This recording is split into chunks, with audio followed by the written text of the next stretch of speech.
We welcome you to this meeting on the situation in Afghanistan with exactly the same format as during the extraordinary meeting on the 19th of August.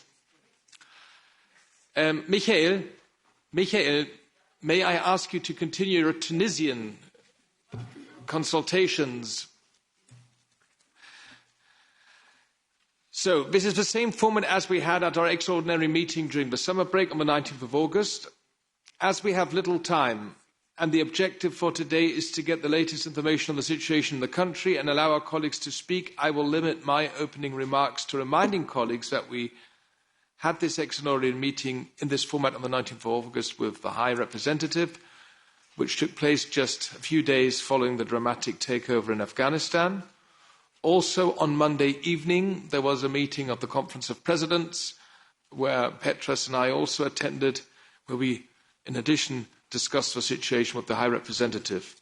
Today, our focus is to get a better understanding of the developments that have taken place in the last weeks, both as regards the security situation and also the enormous humanitarian needs. Our two guest speakers are Gunnar Wiegand, who we all know as the Managing Director for Asia and the Pacific at the European External Action Service, and we have also invited Rafaela Iodice, Head of Unit Asia, Latin America, the Caribbean and the Pacific in DG ECHO. I will now give the floor to our two speakers and ask them to limit their contributions to 5 minutes, and then I will hand over to Thomas Toubé to chair. Thomas, if you don't mind the rest of the meeting, because, colleagues, we have 1 hour and we have 37 speakers. I don't know how we're going to manage that, but with some Swedish diplomacy, we'll get this done. So it's Gunnar Wiegand first, and then Rafaela Iodice.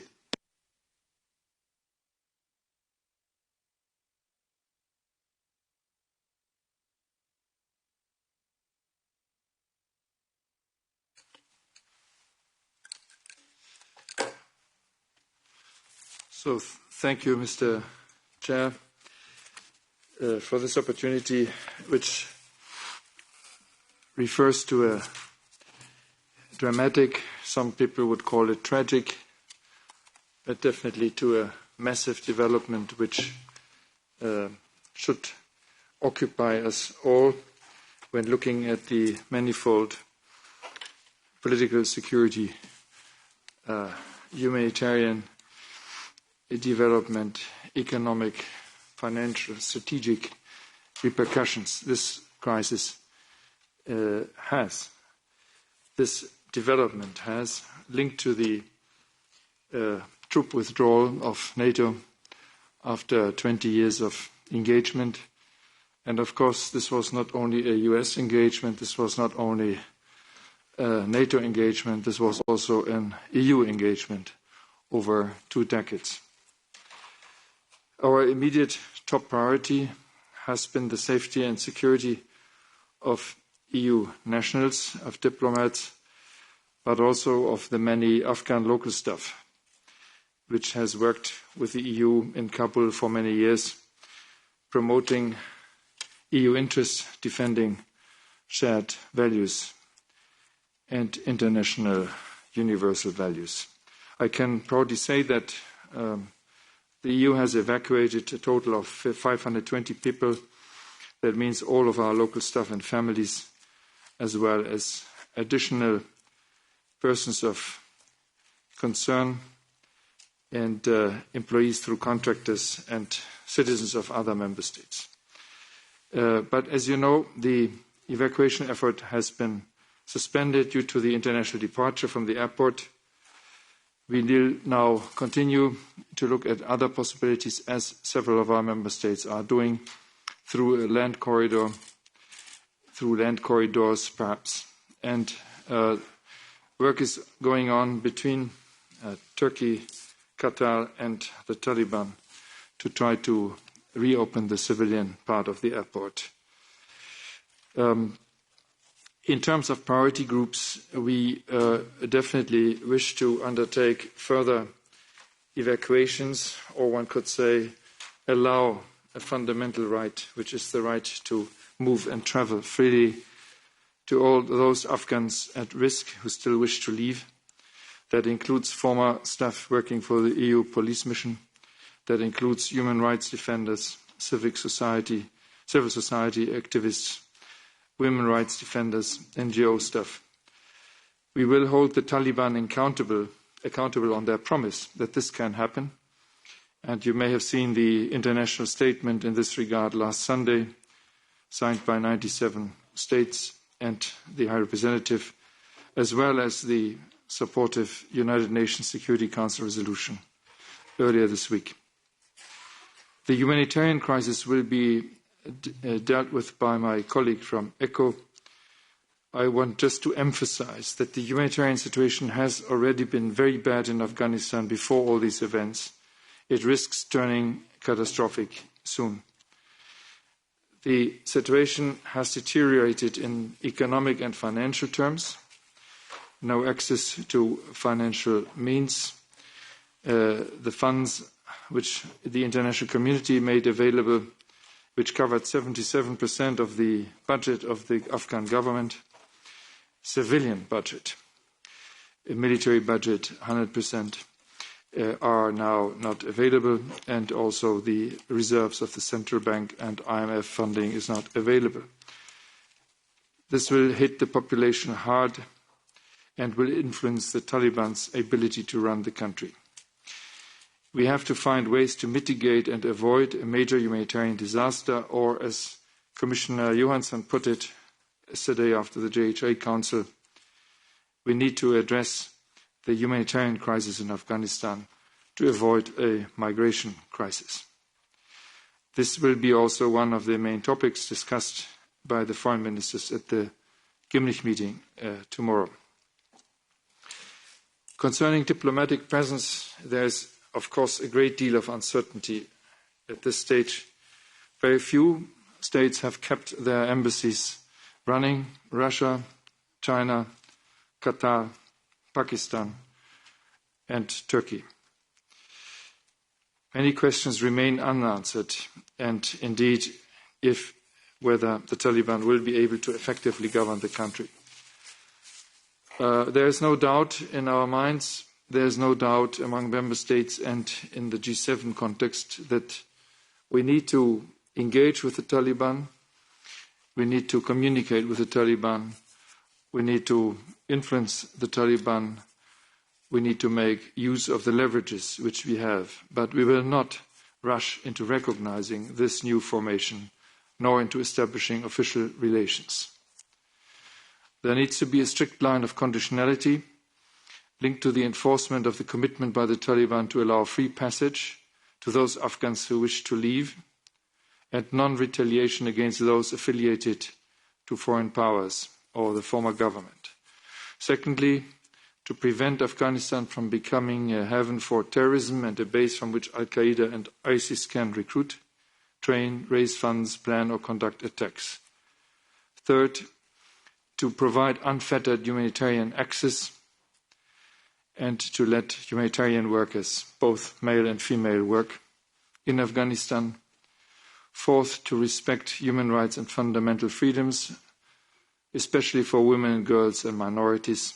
Fifth, to establish an inclusive and representative transitional government. For now, the EU delegation has been fully evacuated and temporarily relocated to Brussels.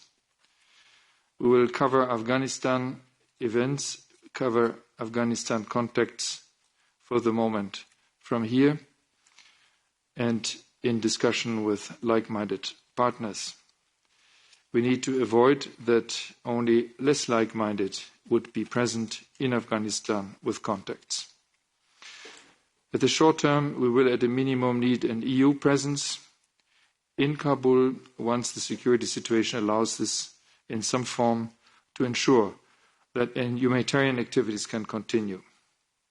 A functioning airport is also key for this, which is currently not existent. In terms of regional engagement, this is an imperative from a political, but also from a humanitarian migration perspective. Regional actors, whether Central Asia or Russia, whether China, Pakistan or Iran, will hedge their bets to safeguard their national interest. And we are already seeing this with the presence in Kabul, and who has nurtured closer relations with the Taliban already before the takeover. No matter how difficult our relations with some of these regional actors are, we will need to engage with them in order to safeguard European strategic interests, notably linked to migration, drugs, terrorism and protecting values. Lastly, let me allow, Mr. Chair, to say that we have to be self-critical. We have to make an assessment of the reasons why such a meltdown was possible, what has gone wrong. In this long period of engagement with Afghanistan, we have to learn lessons for similar situations, and this will be an assessment which is starting now. Thank you. Thank you, Gunnar Wiegand, for your presentation, and immediately I hand over to Ms. Iodice. Good afternoon.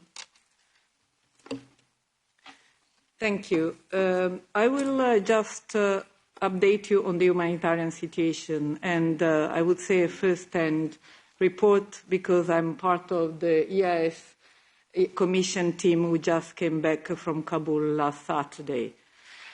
So I think that it's clear to everybody that the humanitarian crisis in Afghanistan is not new. The humanitarian crisis in Afghanistan didn't start on 15th of August. As my colleague from the EIS just said, we had already 18 million people, meaning half of the country, in need of humanitarian aid. The COVID crisis had, of course, increased the burden on the population and the challenges. Today, as of today, within this already dramatic situation, we have 3.5 million people internally displaced, half of it already due to the violence of the last few months. 14.4 million people are facing a crisis of food insecurity. Part of these people have been suffering of the drought, and now with the crisis, the situation is becoming absolutely unbearable. I was talking to colleagues in Kabul from the UN this morning, and they were giving me chilling numbers of 120 children dying every day if we do not restart support through health or secure food security, 10 women a day. These are just statistics, but we are going to talk about people and the risk of a serious, even more serious economic collapse. Let me give you some specific numbers that we discussed with the UN NGO partners. I'm talking about NGOs who are European NGOs who are still working fully in Afghanistan. So humanitarian aid workers are there, they're risking their life, and all the eco-supportive partners are continuing their operations. So when it comes to food security, immediate food assistance is needed for 8.2 million of food insecure people nationwide. This means $157 million. When it comes to nutrition, provision of life-saving treatment services is needed for an additional 52,000 IDPs for an amount of 8 million. 1 million people are yet to be reached with emergency nutrition services, including 781,000 children under 5 and pregnant and lactating women. And this is becoming really urgent. For health, delivery of essential life-saving and life-sustaining health care for 1 million people urgently requires $10 million. This includes reproductive and child health care services through static or mobile health facilities. You have to know that mobile health posts have been challenged and suspended by the Taliban. They do prefer to have static centers. I suppose that is also a way to maybe better control. And to reach these health facilities, it's becoming even more complicated because of explosives, IEDs, and all kinds of challenges, in particular for the women of Afghanistan. Health supplies in Kabul are now expected to last for 2 weeks. In 2 weeks' time, there are no health supplies anymore in Kabul if we don't restart the activities and to the provision of that.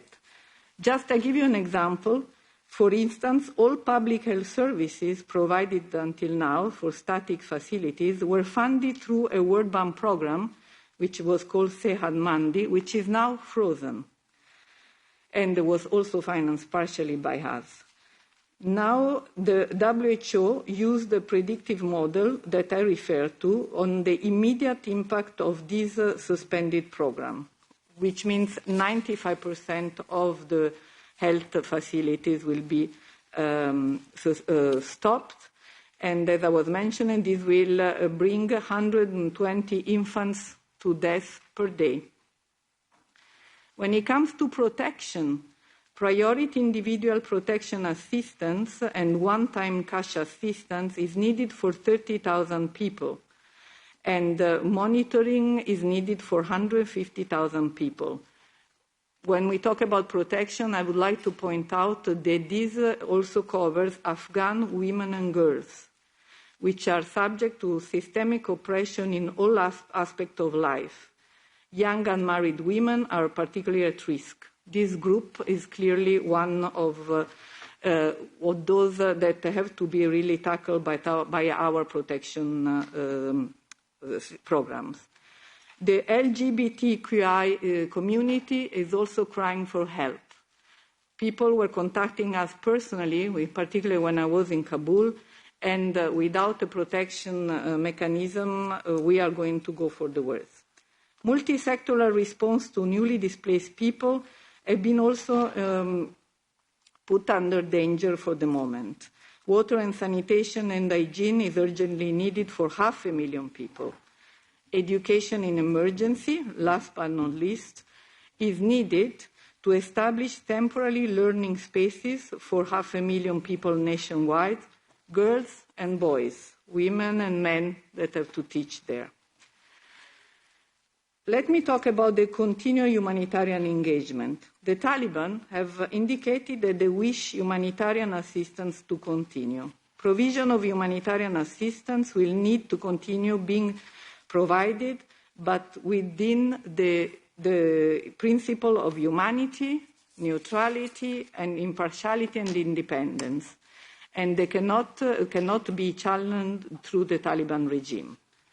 The delivery of humanitarian assistance requires access for both male and female aid workers to assess, deliver, and monitor assistance. This point is made every day clear by the UN colleagues, which are still on the ground and deliver on behalf of the donor community these very important points that my colleague Gunnar Vigan just mentioned before. Safety and security of humanitarian actors is also an absolute priority and a prerequisite for continued principled humanitarian response. The humanitarian response plan for 2021 already covers most of the current dynamics, but we understood from the UN that an updated plan will be presented in a few days. So, response in some sectors will require new additional costs, as for instance, logistics and mine action. When I talk about logistics, I have to say that... Please try to conclude. I'm sorry for the time constraints. I'm really sorry, but please try to conclude. So, just to conclude that all the NGOs, the UN, are committed to stay and deliver within these points for Afghanistan. Thank you. Thank you both for this initial presentation, and of course it is extremely worrying and problematic, and mainly of course for the Afghan people, but it also raises of course some questions for us. What is the best European response at this time? I will now open up the floors to members, and we will start with the chair of the delegation for relations with Afghanistan, Petras Austrevicius. Thank you, Chair. Colleagues, it's so evident that Afghanistan went from very bad situation to nearly impossible. And all critical words, fit very well to describe the situation. And it's up to each of us to select that words, but not by words we will save people of Afghanistan as well as any brighter future for Afghanistan. Well, in fact, the whole country submerged into something threatening uncertainty. And that uncertainty will continue for some time. As we know, the Taliban asked for 2 more weeks to come up with a plan of changes or new kind of government construction and so on and so forth. But in between, this uncertainty will bring nothing good to all of us. In fact, I think we are facing with a need for short-term actions, and it was already presented, some of them. Firstly, it's about safe and orderly evacuation of remaining EU citizens and Afghan partners. And here we come probably to the next group of Afghan partners. So we have to speak about state officials, Afghan politicians, NGO experts, academicians, culture people, those LGBTI community persons, and many, many more. So it asks from us to do something. I think we have to do something indeed to protect future resource of Afghanistan, because I believe in a better scenario in future to come. And here we come to the point which is so important. Joint and solidarity-based EU response in receiving Afghan asylum seekers will be of pivotal importance to all of us. The EU will face a political exam in this regard once again. And here we have to agree and find immediate solutions.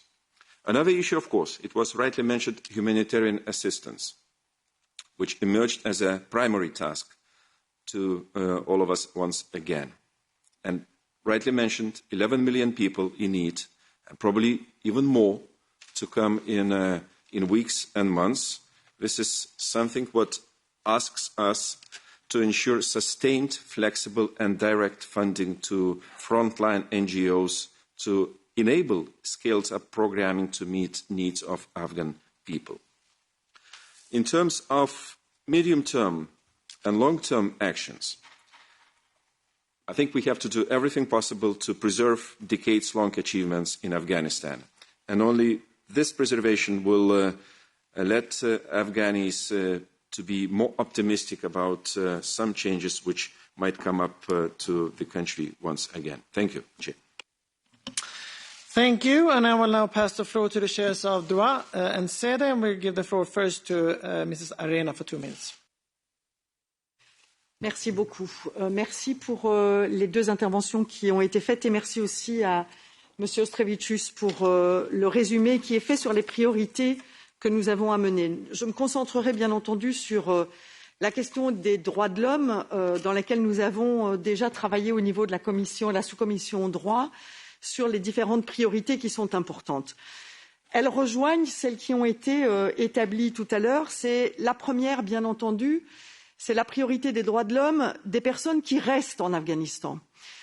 Parce que 20 ans d'investissement dans ce pays ne peut pas éteindre la lumière parce qu'il y a une décision de quitter le pays. Et donc nous devrons rester, trouver, et M. Vigan l'a dit, la manière de discuter avec les conditionnalités liées au respect des droits de l'homme dans le pays. Ce sera difficile, on le sait, nous avons face à nous un régime dont l'idéologie n'est pas basée sur la question des droits de l'homme et particulièrement la question des droits des femmes. Et donc la question de la conditionnalité sera importante. Mais les leviers dont nous disposons, et M. Vigan l'a dit, le budget aujourd'hui afghan dépend en grande partie de l'aide extérieure. Et donc cette aide extérieure doit avoir cette conditionnalité liée à la question des droits de l'homme et les droits des femmes. Je tiens particulièrement à souligner la question des artistes. Pourquoi ? Parce qu'on sait que la société afghane aura besoin de compétences. Et ces compétences, après les 20 années d'investissement sur le savoir, particulièrement sur les femmes, eh bien, ils pourront les trouver chez les femmes. Ils auront un intérêt à avoir des femmes qui travaillent, que ce soit dans le domaine de la médecine, que ce soit dans le domaine de la fonction publique. Ils ont intérêt à pouvoir travailler avec ces femmes. Et peut-être que là, il y aura une ouverture. Ce qui n'est pas le cas des artistes.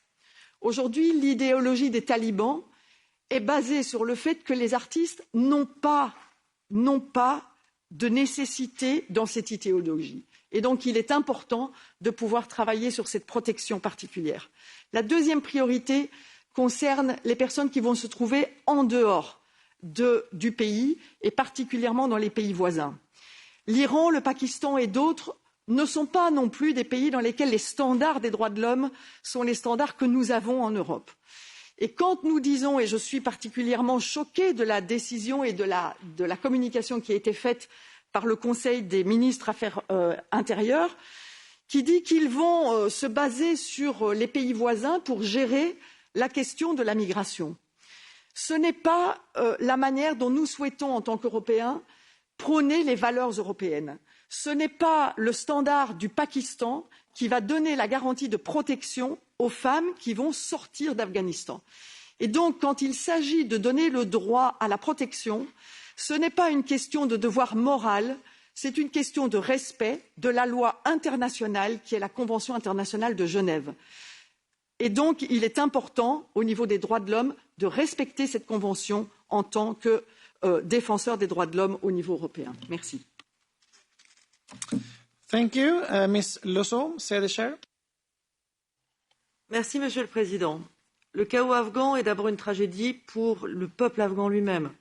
Nous devons continuer à aider ceux qui ont cru en nous et qui sont aujourd'hui menacés. Mais le drame afghan a aussi des conséquences pour l'Europe. D'abord en matière de risques terroristes. Sur les 72 organisations terroristes recensées dans le monde, 18 sont présentes en Afghanistan. Ce n'est pas parce que nous ne sommes plus présents militairement sur le terrain que nous devons abandonner la lutte contre le terrorisme. Depuis la chute de Kaboul, les djihadistes du monde entier se réjouissent et s'enhardissent. Partout, ils pensent que la victoire est possible. Et donc, nous ne pouvons pas baisser la garde. Et pourtant, le retrait américain d'Afghanistan est le signe d'un retrait américain plus global. L'Amérique est lasse et ne veut plus être le gendarme du monde. L'OTAN a échoué dans la plus importante de ses missions en dehors de la zone de l'Atlantique Nord. On ne peut pas en rester là et on ne peut pas rester dans le déni de ce que 3 présidents américains d'affilée nous ont fait comprendre. L'Europe doit se prendre en main et assumer davantage de construire une défense commune. À Kaboul, l'Union européenne n'a pas pu et donc n'a pas su coordonner les efforts d'évacuation de ses ressortissants et des Afghans qui avaient travaillé pour elle.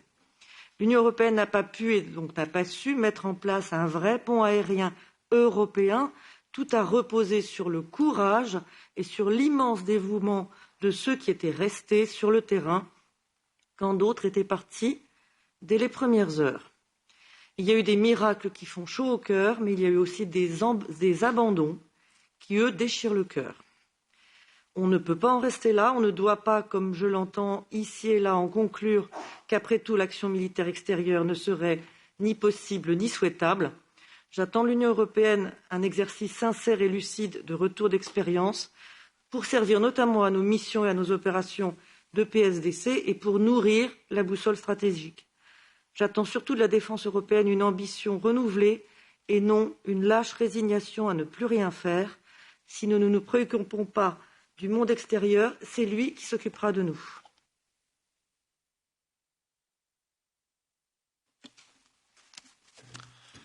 Thank you, Petros. Thank you, Maria. Thank you, Natalie, for your contributions. And now we will have a round of coordinators. Since we're 2 committees, it will be the AFET and the DEVE coordinator of each group. 2 minutes each, and let's see how far we can get. So we kick off with Michael Gahler for the EPP. Ja, vielen Dank. Vielleicht eine kurze Replik auf Nathalie Loiseau. In der Tat hoffe ich, dass wir künftig einen solchen Umfang von strategischer Autonomie entwickeln, dass wir wenigstens eigenständig einen Flughafen für eine mögliche Evakuierung verteidigen oder kontrollieren können.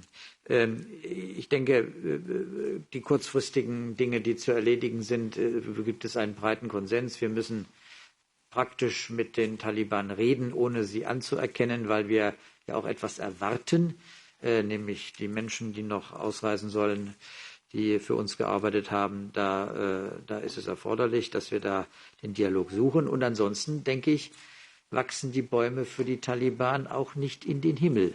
Sie haben den IS als Feind im Land. Sie haben vielleicht eine neue Nordallianz im Panjshir-Tal, die gegen sie sind. Und sie müssen doch die Infrastruktur, die aufgebaut worden ist, auch in den letzten 20 Jahren irgendwie betreiben. Und ich denke, da sollten wir eine ganze Anzahl von Lackmustesten durchführen. Und dass wir schauen, welche der Leute, die wir auch ausgebildet haben für den Betrieb von Infrastruktur oder auch im landwirtschaftlichen Bereich, was da an Projekten fortgeführt werden kann. Und dass wir das anbieten, weil es unmittelbar den Menschen dient vor Ort. Und da wird es in vielen Bereichen eben eine Stunde der Wahrheit für die Taliban geben müssen, ob sie pragmatisch sind oder ob sie ideologisch sind. Und da sollten wir klare Ansagen machen, was mit uns geht in der weiteren Kooperation mit den Projekten vor Ort und was nicht geht. Ich denke, wir sollten vor allen Dingen vermeiden, direkt ihnen natürlich Gelder zuzugestehen, aber vor Ort Möglichkeiten suchen, mit den Ortskräften, die dort bleiben wollen, auch das fortzuführen, was fortzuführen ist. Danke. Vielen Dank, Michael Gahler. And now, Chair Chauvigny. Many thanks, Mr. Chair. And of course, it's not a big surprise, but fully agree with Mr. Gahler. And to be very short, is really not the time to make an irresponsible statement. But we have to know that limits. Finally, we have to know the limits or capacities and very carefully analyze the EU possibilities. It's about about our credibility. We must do everything to support the countries in the region hosting refugees from Afghanistan. This is a crucial question. This is a big chance. Otherwise, we will face again with the measure of migratory flow to Europe, possible migratory flow to Europe. Honestly, I have really questions. The situation is shocking, yeah? And weeks ago, the statement of the countries participating in the coalition showed the totally false and mistaken. It is a current situation that's a really real possibility to maintain the EU commitment and influence to control the situation. It's a real option. It's really the real option under the tragic circumstances to continue the EU development cooperation with Afghanistan. Of course, I have the highly interest, but we have to see a clear picture. And finally, with the people on the ground are absolutely, it was mentioned from different point of view, they have absolute need of the EU contribution, notably in the field of education. It is really, dear colleagues, do you see any chance that the EU can continue this kind of support in this field? There's concrete questions, yeah? And we should get answers. Many thanks, Mr. Chair. Thank you, George. The two S&D speakers are Tonino Pizzula and then Norbert Moiser. Tonino? Thank you, David. Thanks go to distinguished speakers as well. Yes, the speedy collapse of the Afghan government and seizure of power by the Taliban sent shockwaves throughout Europe. It prompted intense debates on broader implications of these developments, namely for the EU, future of the rule-based international order, transatlantic relations, European strategic autonomy, relations with the adversarial states like Russia and China, etc., etc. No doubt, US was the prime decider and mover in terms of setting the policies. On the other side, European Union and its member states also made considerable financial, political and security investments, which went up in the smoke in a matter of few weeks. The task at hand would be not just to establish what went wrong, but crucially draw lessons for the present and future EU missions, notably the French-led one in Sahel. Our absolute priority must be engaging with international donors to set up distribution channels for humanitarian aid.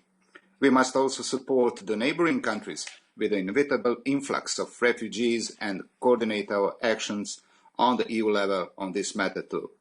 My question is, are there any plans for devising a new strategy or working with the neighboring states on this?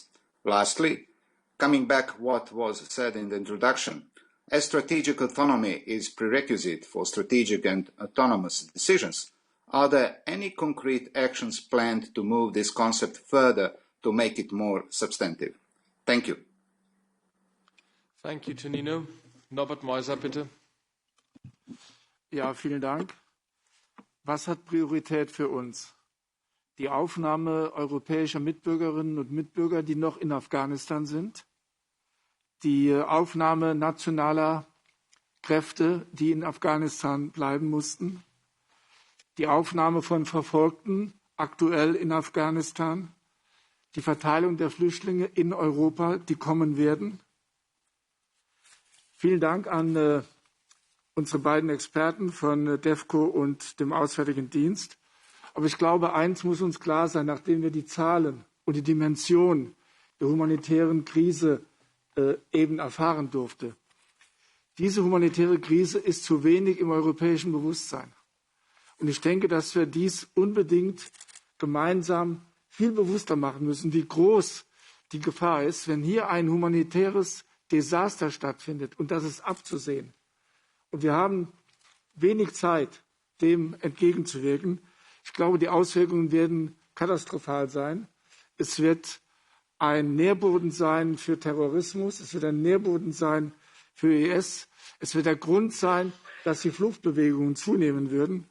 Und ich frage mich, inwieweit wir unsere humanitäre Hilfe überhaupt konditionieren können. Gut ist, und mein Dank geht an alle diejenigen, die noch über NGOs und über die Vereinten Nationen vor Ort sind und eine großartige Leistung vollbringen. Dies muss, glaube ich, viel stärker in unser europäisches Bewusstsein gerückt werden. Vielen Dank. Vielen Dank, lieber Norbert Meuser. And now the two Renew speakers are Soraya Rodriguez and afterwards Charles Goerens. Soraya. Gracias, presidente. Bueno, se ha dicho 20 años más tarde, Kabul en manos de los talibanes es un drama para la población afgana, pero desde luego también es un drama para la comunidad internacional. Tengamos en cuenta que se trata de un grupo terrorista y representan todo lo que más odian es lo que representamos las democracias liberales. La retirada unilateral pactada por Trump con los talibanes al margen del gobierno afgano fue un gravísimo error. Biden hizo seguimiento de Trump, pero tenemos que ser honestos. Nosotros hemos hecho seguimiento de esta estrategia que ha debilitado al gobierno afgano y ha creado esta salida precipitada con este drama. Pero ahora hay que actuar y tenemos que ser capaces de sacar al menos a todas aquellas personas, todos los talibanes, todos los afganos que han colaborado con nosotros, que puedan salir de forma segura. Por eso debemos acordar un plan europeo para sacar a estas personas con pasaporte europeo de Afganistán. Hasta ahora se han visto pocas banderas europeas en la evacuación y hay mucha gente dentro, miles y cientos de personas que quieren salir. Necesitamos un acuerdo europeo sobre el visado humanitario o el uso de la Directiva de Protección. Debemos dar ayuda humanitaria y garantizar que esta ayuda se haga con los criterios internacionales de neutralidad. La ayuda humanitaria no puede caer en manos de los talibanes. Ninguna ayuda. Ya han caído en sus manos demasiadas armas, armamento con el que se han quedado en este desastre de salida. Pero también debemos ser honestos y debemos hacer una reflexión sobre nuestra autonomía estratégica hoy más que nunca. La Unión Europea debe avanzar en una Europa de defensa, en un ejército europeo, como pilar europeo dentro de la OTAN. Si no, como ha dicho mi compañera Nathalie Loiseau, si no hacemos política exterior de verdad con medios suficientes, otros la harán por nosotros. Y la amenaza terrorista hoy está mucho más cerca de nosotros. Muchas gracias. Thank you. Charles?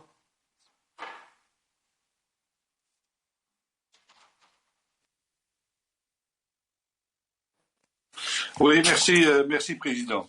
Je vais me passer des préliminaires qu'ont déjà mentionné mes prédécesseurs. Je souscris à tout ce qui vient d'être dit. Pour moi, le retrait de l'OTAN de l'Afghanistan met à nu à la fois les faiblesses, les manquements et les lacunes tant de l'Alliance atlantique que de l'Union européenne. Tout nous invite à faire notre introspection en tant qu'Européens. L'Union européenne se trouve désormais seule. Elle ne peut plus se défausser sur les autres pour mobiliser ses capacités dont elle dispose, mais il faut les ajuster, il faut les organiser, il faut les développer, et c'est un travail qui nous interpelle tous, aussi bien au plan des institutions qu'au plan de la fabrication des capacités dont nous avons cruellement besoin. En faisant face aux responsabilités qui vont désormais être les siennes, l'Union européenne est en phase complète avec son opinion publique qui ne cesse de soutenir l'Europe d'aller dans cette direction. Tous les sondages le montrent. S'agissant de la réponse à donner aux Afghans qui sont menacés de précarité, d'insécurité, de famine, de sous-développement, l'Union européenne, en tant que premier bailleur de fonds, dispose des moyens à mettre en œuvre pour répondre à tous ces défis. Mais je dirais en même temps qu'il n'y a pas d'automatisme pour ce qui est du déclenchement ou de la mobilisation de ces moyens. Je rappelle des principes élémentaires, notamment les talibans qui sont désormais les maîtres du jeu en Afghanistan n'ont plus seulement vocation à détruire, ils vont très vite s'apercevoir qu'ils ont avant tout une vocation à construire. Ou bien ils font face à leurs responsabilités, auquel cas, s'ils ont besoin d'aide humanitaire, c'est eux qui doivent la demander. Il n'y a pas d'automatisme. On n'offre pas à quelqu'un quelque chose que ce dernier n'a pas demandé. Et en ce qui concerne le développement, et je sais gré à tous les responsables de la Commission qui ont été très clairs en ce qui concerne le développement, il faut appliquer la conditionnalité. Donc, on ne peut que s'engager au niveau du développement, qui travaille sur le plus long terme, que s'il y a un accord sur l'essentiel, sur nos principes qui doivent être respectés, bien entendu adaptés à la situation en Afghanistan, mais il y va aussi de la sécurité des agents de la coopération qui vont être là-bas, ou des organisations non gouvernementales. Je crois qu'il faut donc... Oui, très bien. Je m'arrête là. Okay, thank you. Then we can move on to Reinhard Bütikofer, who will speak for the Greens. Thank you, Chair. 3 short points. First, Mr. Wiegand, I'm really disappointed, and this is rarely the case when you speak in this committee, but you talked about avoiding a migration crisis. Well, with about 3 million internally displaced people and 2 million refugees that have found preliminary security in neighboring countries, we already have a migration crisis. What your wording signals is that you think, or EEAS believes, that we should adopt the attitude of telling Afghans and the neighboring countries that we want to make sure that they have and they will own their migration crisis, and that we stay away from that as best we can. I think that is hypocritical at best. Of course, we have to help these countries, but we also have to organize an international humanitarian conference similar to the one that was organized in 1979 to help the boat people, refugees from Vietnam, to create a coalition of the willing to do some resettlement, because we also share a lot of responsibility. My second point is, I'm also disappointed when you call upon the Taliban to respect human rights. That sounds to me like an old record that has a crack. What we should do is put proposals on the table of what we will contribute as an EU to create a monitoring mechanism for Afghanistan, for human rights. And my third point is this. I believe what we just saw amounts, as Tom Tugendhat has said, amounts to a Suez moment, transformative. The global order will not be the same after this. What is going to be the role of this Parliament in creating a public discourse about that? I think we should invite foreign ministers to talk with us, to discuss with us about it. We should probably go to talk to think tanks like IFRI or PISM or SWP to present studies about the situation and discuss it with it. We have to find our voice. Thank you. Thank you, Reinhard Bütikofer, for your statement. Colleagues, the Gimnich format Foreign Affairs meeting was already mentioned. It will take place on Thursday, Friday in Ljubljana. I have the honour of attending these Gimnich formats, and I will, of course, also inform the foreign ministers about the debate in this committee, or in these committees of tonight, and our expectations. So thanks for making this point. No other speaker from the Greens. That is helpful. That we can now go to the next group for the ID. Oh, okay. On my list, it's the only one, but please, Ms. Strick. Thank you. I thought I was on the list. Yeah, in addition to what Mr. Bütikofer already said, and I agree with Mr. Wiegand, we need a lot of evaluations on how we got here. But this is maybe more for the long term. One of the things that we can already conclude is the lack of EU coordination in many aspects. And I wonder about the situation now, because we still need a lot of EU coordination. Can you say more about the EU coordination or further evacuation? Is there a cooperation between the member states on how to get people out of Afghanistan, but also a humanitarian visa, because that's merely, of course, or solely national competence?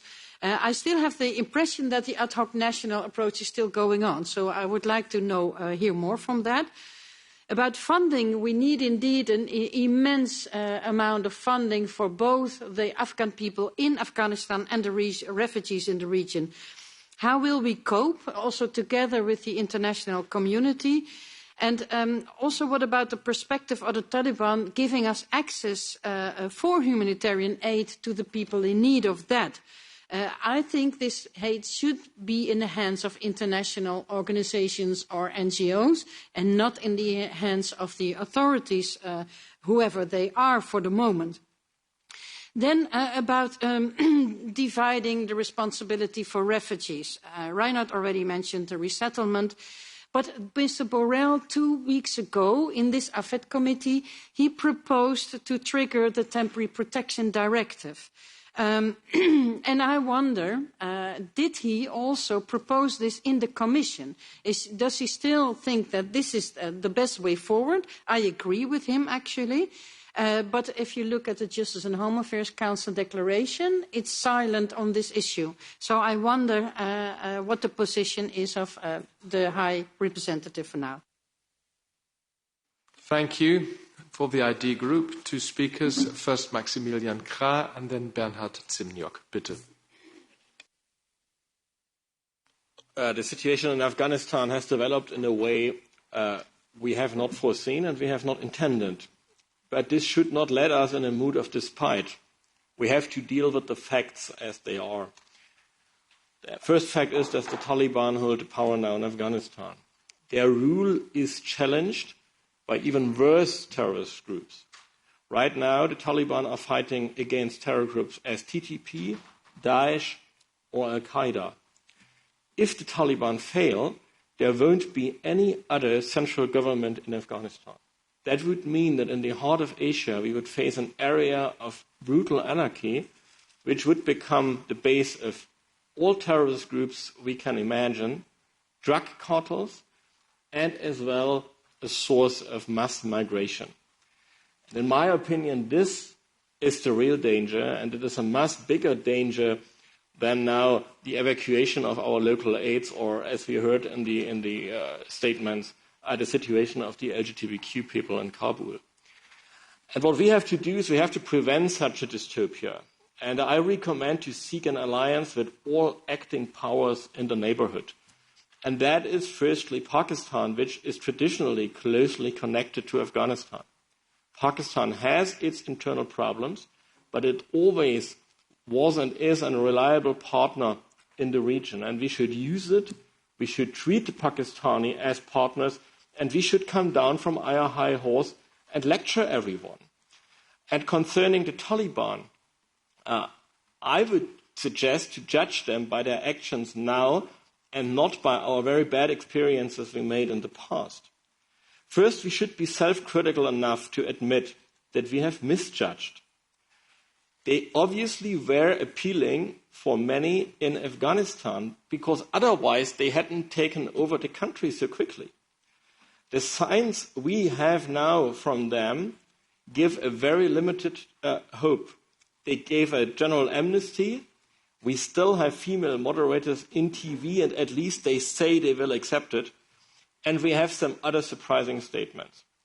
So it seems that they have learned a bit over the last 20 years. And to say it clear, if they fail, we will face a much worse disaster.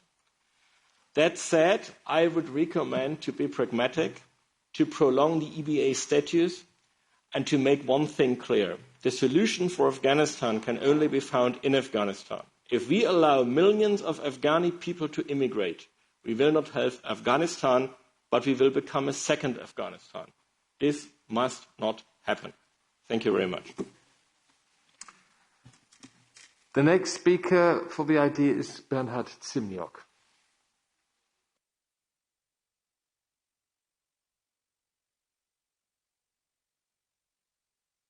Mr. Zimniok is not connected.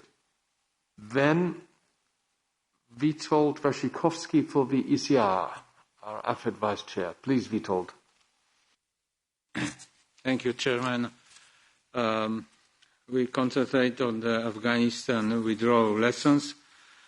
And of course, criticism of American way, but no decision, American way of a departure is legitimate. We were there to build a modern, secure society, and pulling out troops were possible only after securing life of our local allies, friends, and co-workers. Secondly, having said that, we cannot turn back on the United States. As Jens Stoltenberg mentioned recently, the European Union will not defend us without the United States and NATO. So emphasizing today the concept of European army is a naive illusion.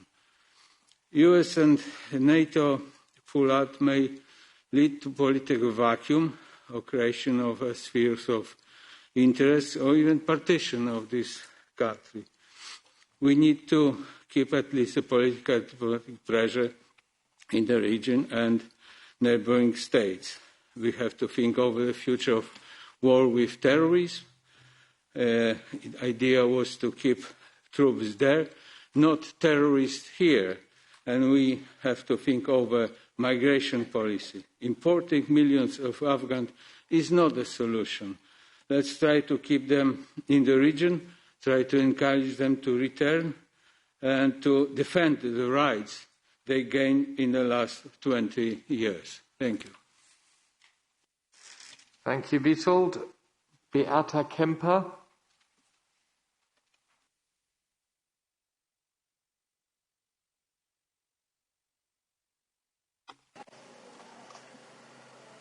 Witam serdecznie.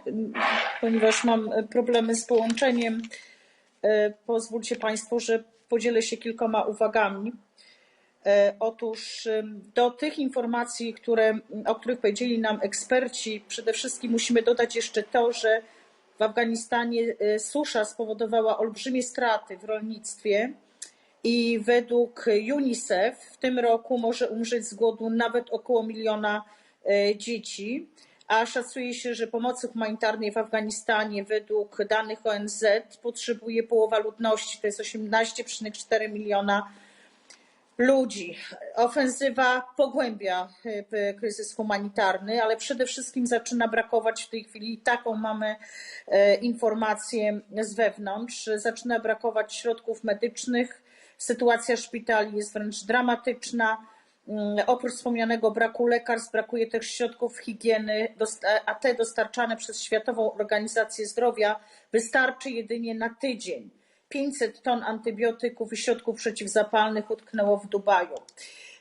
I jeżeli do tego weźmiemy uchodźców, te osoby przesiedlone, także to, że w tej chwili z kraju tysiące ludzi ucieka nawet na pieszo do krajów ościennych, osoby te apelują również o pomoc, ale przede wszystkim organizacje pozarządowe, które już dzisiaj należy przygotowywać do ewentualnej operacji, która powinna być przygotowana przez, myślę, jednak dialog międzynarodowy. Talibowie stali się faktem i nic tego nie zmieni. W mojej ocenie może być jeszcze gorzej, jeżeli dojdą do głosu zupełnie siły ekstremistyczne. Zatem w tej sytuacji warto przygotowywać to, co potrafimy, czyli dwie rzeczy. Otóż pierwsza to kwestia taka, jaka udała się zrobić w Etiopii dzięki panu komisarzowi Lenarczyciowi, mimo bardzo podobnej, bardzo trudnej sytuacji zamkniętych granic udało się zrobić mosty powietrzne z pomocą humanitarną i przede wszystkim również w tej sytuacji drugi element to jest pomoc krajom, które przyjmują uchodźców ościennie. Kraje ościenne, my mamy dobre praktyki w zakresie funduszy czy pomocy, którym udzielaliśmy na przykład krajom, które sąsiadują z Syrią i które przyjmowały uchodźców. Myślę tutaj o Jordanii, o Libanie, a także taka sama pomoc była udzielana Turcji, więc też należy to rozważyć. Dlatego problem jest poważny. Ja tylko mam jedno pytanie. W jaki sposób Unia po prostu postawi czoło nowej fali uchodźców? Dziękuję. For the left, the first is Mick Wallace.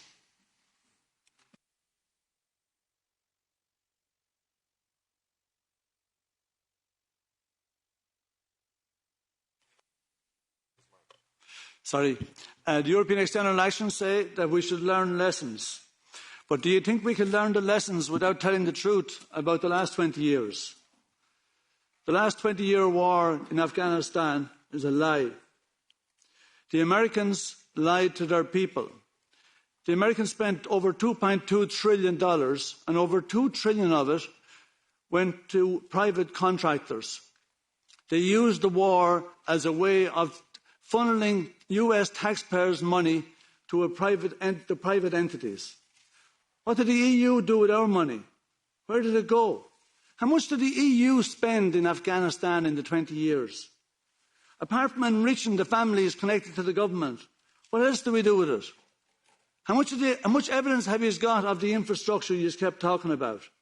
Before the Taliban took over, the number of Afghans living in poverty in Afghanistan has doubled since 2001. A third have no food, half of them have no drinking water, and 2/3 have no electricity. Before the rise of the Taliban, who grew from US and Saudi-funded the Mujahideen, half of Afghan university students were women. 40% of the country's doctors were women. 70% of their teachers were women. 30% of their civil servants were women. Look at the place now. We've helped to destroy it. Are we going to tell the truth about it? Or are we going to pretend, we were really doing loads for women's rights, we were sorting things out, only things didn't work out right in the end? Did the EU people know what was going on or not? And if you didn't know, why didn't you know? And is there anyone going to be held accountable for the amount of EU money that's been spent in that place and you have nothing to show for it? Thank you, Mick. Miguel Urban Crespo.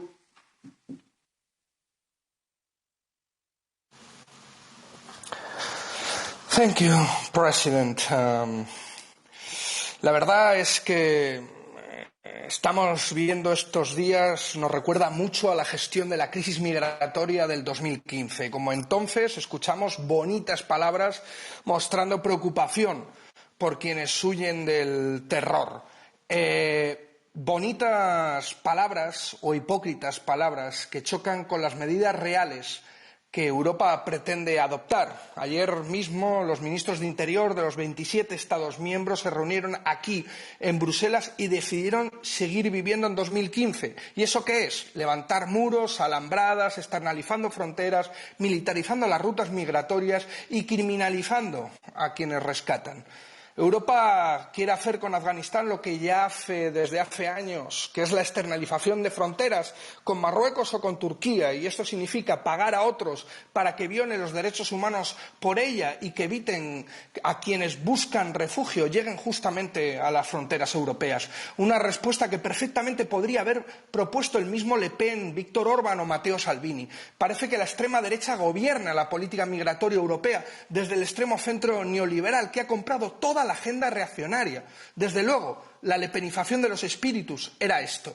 Todo lo que no sea abrir pasajes seguros hacia Europa para todos aquellos que huyen de la violencia talibán serán palabras mojadas, más hipocresía europea, y estamos hartos de hipocresía europea. Abran corredores humanitarios. Thank you, Mr. Urban Crespo. In the meantime, colleagues, you will have noticed that interpretation is no longer available. So we should have concluded this meeting 10 minutes ago. Perhaps the next time we have a joint AFET-DEVA meeting to such an urgent issue, perhaps we should think about the format. If it's really wise that you have coordinators from both committees take the floor for both for each group, and then colleagues from the larger groups are complaining that the smaller groups are getting more speaking time, and in the end it's Thomas and I, who are trying to deal with this. So we no longer have interpretation, it's English only, I'm very sorry, and I know that a lot of you have further commitments, the two of us also. I would suggest that we have this meeting tonight for about 7:15. And I would like to give the floor to our guest speakers at about 7:05. So I will take a few more colleagues on board, but sorry, I cannot give the floor to all 37 colleagues on my list. I don't know how to do this. If you have an idea how to square this huge circle, please give an advice to the Secretariat. And now for the non-inscrit, first of all, Mr. Papadakis. And it's English only, so please don't speak Greek. Or you can speak Greek, but he's not connected. Well, so then Yes, I know. Look, I'm getting all the complaints of the world because I only gave one speaker of the ID the floor. I now give the floor to Susanna Ceccardi. So I have 2 minutes. Yes, of course. Thank you, President. 20 years after the attack on the Twin Towers, the mission in Afghanistan, justified by the need to defeat terrorism, has come to an end, but it cannot be said to have succeeded. It is that the EU is really footing the bill. It gains nothing for the Afghan backlash and collects only a wave of refugees arriving. From yesterday's EU Council, however, words of repentance emerged with respect to what happened with the Syrian crisis. The EU Interior Minister do not want a repeat of magnet effect, opening Europe's door to millions of illegal immigrants. Why is that there is always talk of refugees being welcomed into Europe and the USA, and no one is asking for solidarity and welcome for neighboring in China? Brussels' attitude towards the Taliban has seemed very conciliatory. Is Europe pretending not to know that the Haqqani militia, to which the Taliban have entrusted control of Kabul and its airport, as well as having a reputation for heinous attack and being designated a terrorist group, is officially affiliated with Al-Qaeda and is accused by the Indian services and the overturned legitimate Afghan government of being linked to even promoting ISIS-K. Also embarrassing are other roles identified by the new Afghan government, who have chosen as their defense minister none other than Abdul Zakir, with a 6-year prison record at Guantanamo. Are these the new moderate Taliban that many people in Europe want to officially legitimize? The news of EU intentions to open an embassy in Kabul is cause of concern. The news of the last few days that tells yet another fundamentalist turn of events, violence and persecution, deny right to women, a stop to music and other alarming developments in the dialogue with those formed hatred against the West, and deny human and civil rights to our own population. Thank you, Madam Ticardi. Now, according to the D'Hondt system, I will first give the floor to the EPP, Ms. Zofko. Thank you, Chair. I'll try to be brief. The withdrawal of international troops from Afghanistan are the end of turbulent military and political chapter. Our investment in the country and its population haven't delivered the hoped results.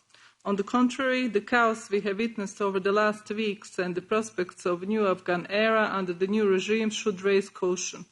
Once again, we have received a wake-up call to strengthen our European sovereignty on defence and foreign affairs. Additional support to EU border countries and our partner states is required to manage the possible new flows of refugees. Many questions are being raised concerning our approach of state building in third countries.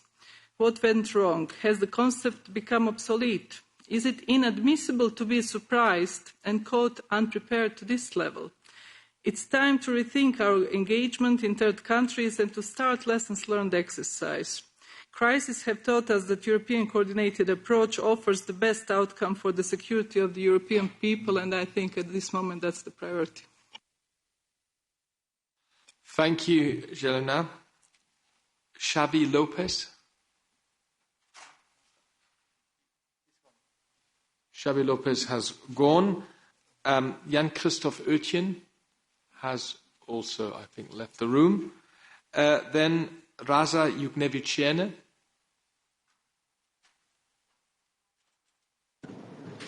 Thank you. I just very short question have. My concerns are and question on NDICI, a global European instrument, very new one. Could you say some words how it will be used for Afghanistan? Thank you, Raza, for this precise question. The next is Monica Silvana Gonzalez. Thank you, President. Fairly, to highlight and feel proud of the management of the government of Spain as a European operation centre with the arrival of more than 2,200 evacuated people who have worked for European institutions. Afghanistan is one of the largest humanitarian crises in the world they already were before the wide warfare of proof. With more than 18 million people in need of assistance, more than half of population in need of humanitarian aid, and third in food insecurity. From this Parliament, I would like to comment to 4 important issues. One, the political dialogue, which does not mean recognizing that allow organisations to continue working, like Save the Children, Ayuda en Acción, Norwegian Refugees Agency, among others. We support the quadrupling of funding for humanitarian aid by 2021 and press within the United Nations framework to reinforce the global humanitarian response plan. 2, ensure no discrimination in the aid, both the women and children they receive, as well as for the female and workers who are working. They can continue to be here. Third, the advocate for flexibility and direct EU funding to the front-line NGOs to enable expanding programs that meet the emergency need of women, girls and boys. And 4, commitment humanitarian and development, the Commission must find ways. How more that even do the crisis, they are already rising price. Thank you so much, and sorry my English is not very good. No, thank you. That's why I was so generous with the speaking time, because I know you had prepared your contribution in Spanish and you managed to present it in English and it was fine. Next is Tom van Denken de Lara. Is he connected? Tom. Thank you, Chair. I am connected indeed, and thank you for allowing me still to speak. 2 precise questions for Gunnar Wiegand. The first one is what we have seen in Kabul the last few weeks. Does this make the case, in your opinion, for an EU rapid intervention force, whether or not as part of the strategic compass?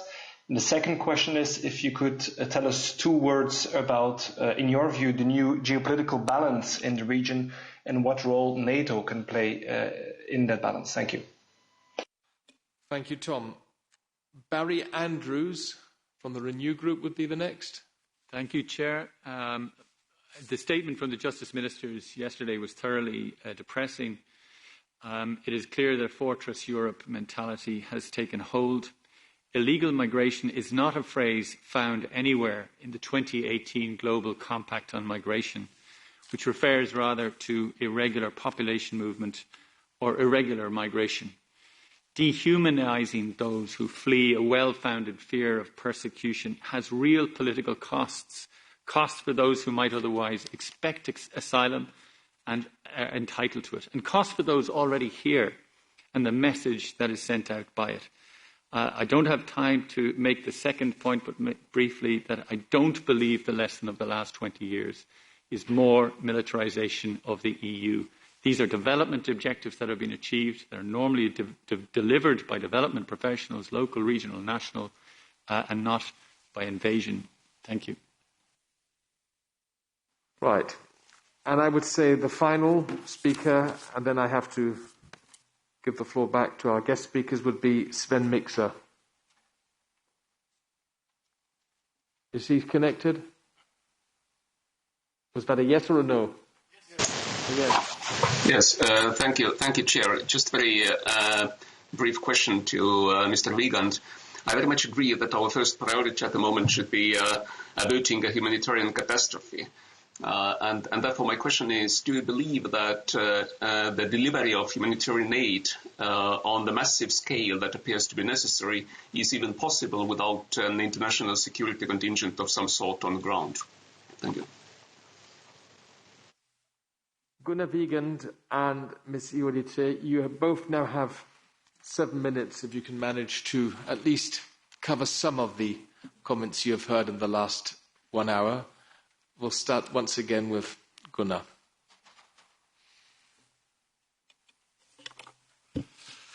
Well, thank you very much. I think at this situation we have to be all honest. There are more questions than answers. and this applies to all sides. The priorities are clear. Further evacuations. We have several member states who still have to evacuate nationals and who want to evacuate also many Afghans at risk.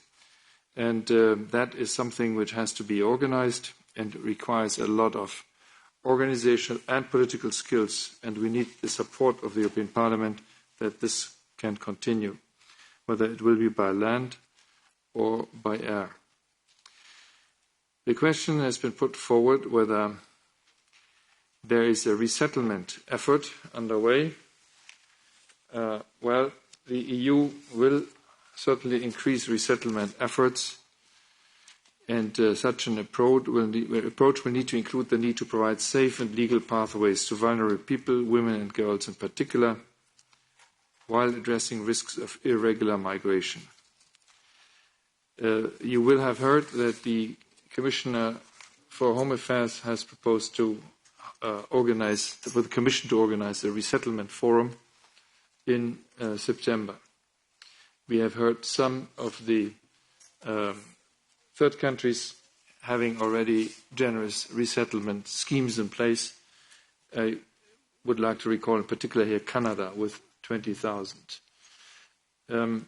President von der Leyen has called on all states who have participated in the Afghanistan mission, that means Europeans as much as others, to provide sufficient resettlement quotas and secure pathways so that collectively the international community can accommodate those who are most at risk and in need of protection. I agree with all of those of you who said we have to be generous and we have to be open in this respect.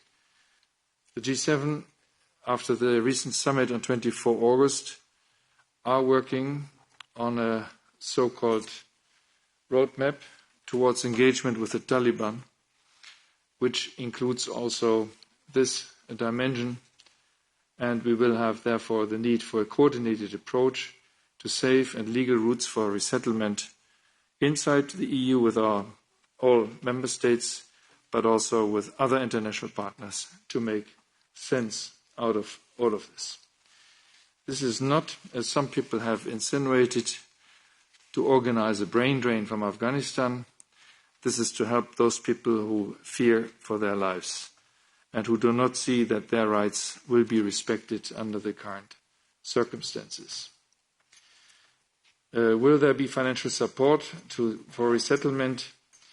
The Commission aims to secure 300 billion euros in EU funding to underpin resettlement and humanitarian admissions this year and next year, which should allow approximately 30,000 resettlements.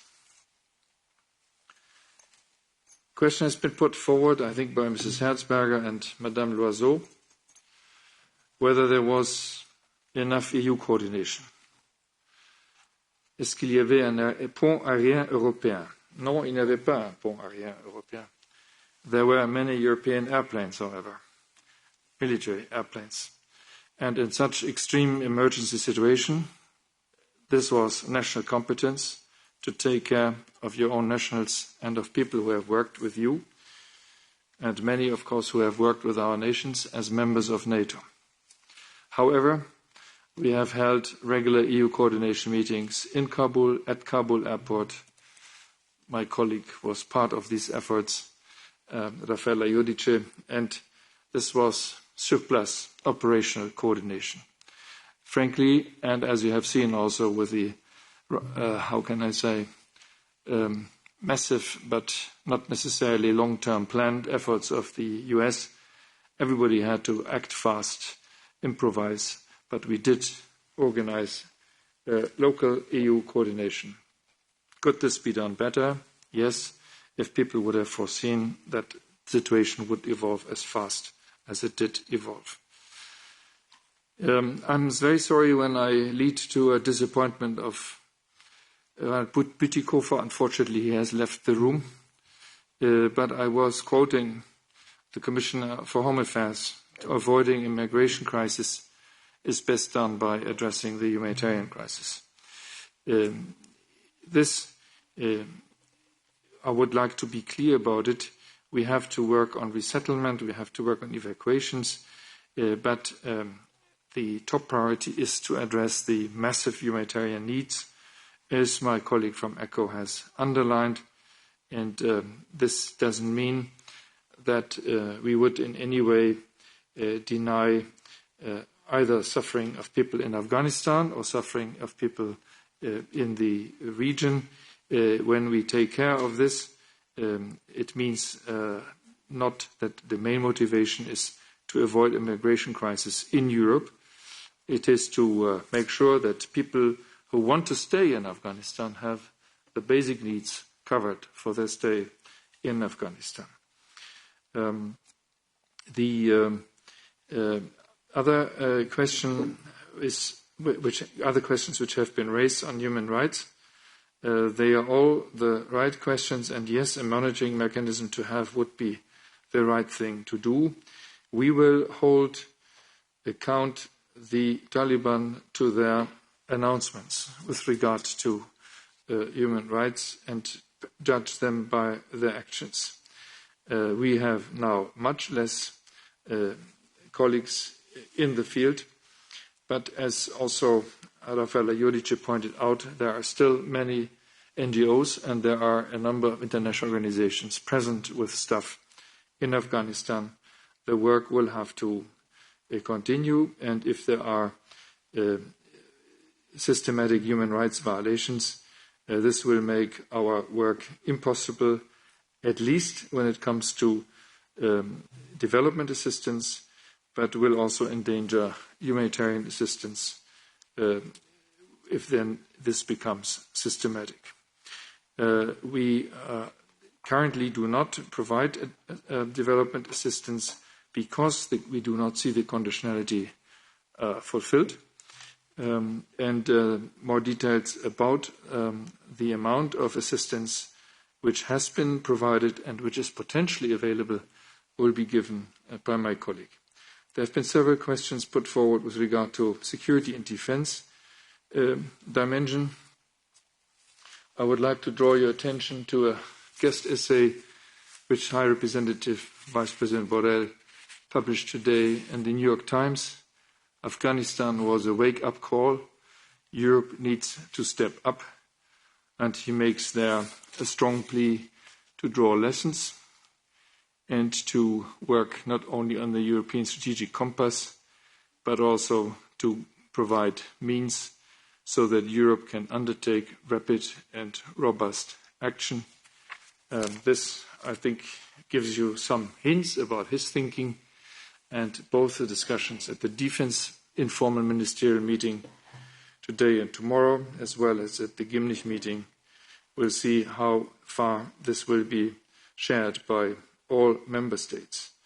There definitely have to be also, as Mr. Piccola said, lessons to be learned for EU missions abroad, notably Sahel, Mali, and this serious assessment will therefore have to be not just draw the lessons for our future engagement in and with Afghanistan, but also in other areas. I will not now comment on the US decisions taken in the context of the February 2020 deal, and Mr. Ostrovicius has worked a lot in his delegation on this, to have a fixed date for withdrawal without a political agreement there, which could have been monitored, but probably some of the current situation has been created by the presence of the one and the absence of the other. I would not pronounce myself whether this is now a case for EU military engagement. I think the EU is in no position at this stage to undertake any such military engagement. Certainly there are massive regional and strategic implications of this new situation. But all those who decided, and these decisions were taken in NATO and not here, about the withdrawal knew about that impact. It is just the circumstances under which the withdrawal took place were different than what was planned. Humanitarian aid, I'm convinced, can be provided without military aid accompanying it. Over to you, Raffaella. Sorry, if the chair allows.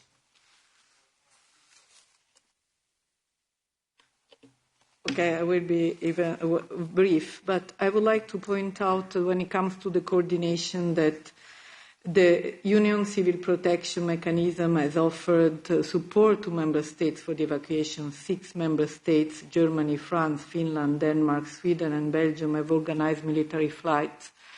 And we also in the field, as Gunnar was saying, we're having twice a day, in a very difficult situation, I have to say, coordination. We were also helping member states who didn't have a physical presence there, and we help nationals until the very last day. We were the last to leave.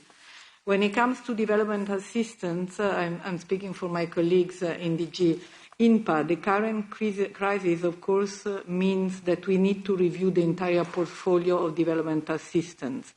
This is an exercise which is ongoing, obviously, and will be carried out with a close cooperation with international partners. Continuation of development assistance in Afghanistan is strictly conditional upon the security conditions, but also to human rights, democracy, rule of law, and as set out in the paper entitled Key Elements for Sustained International Support to Peace and Development in Afghanistan. It goes without saying that the direct budget support to the Afghan government and payments are suspended. For the period of 21-27, the programming is still ongoing. It's going to be flexible and possibly adapted to the situation, in particular in the regions and the countries which are close to Afghanistan.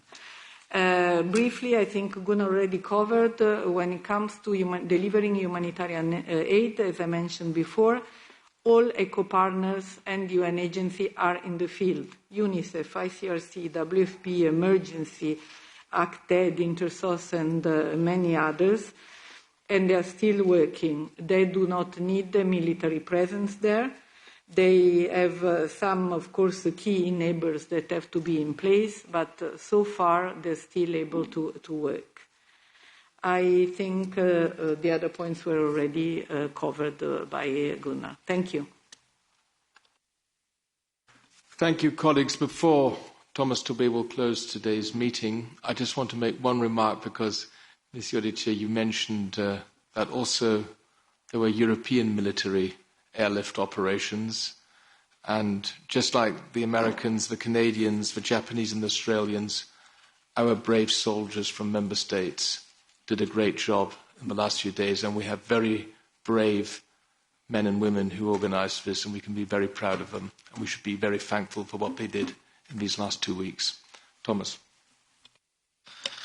Thank you, David, and of course I echo that message. It's very hard for me to, I would say, conclude this exchange of views. Of course, it's clear that it is extreme complex, the situation that we're in now, politically, of course, for security reasons, and of course the humanitarian disaster that we are seeing.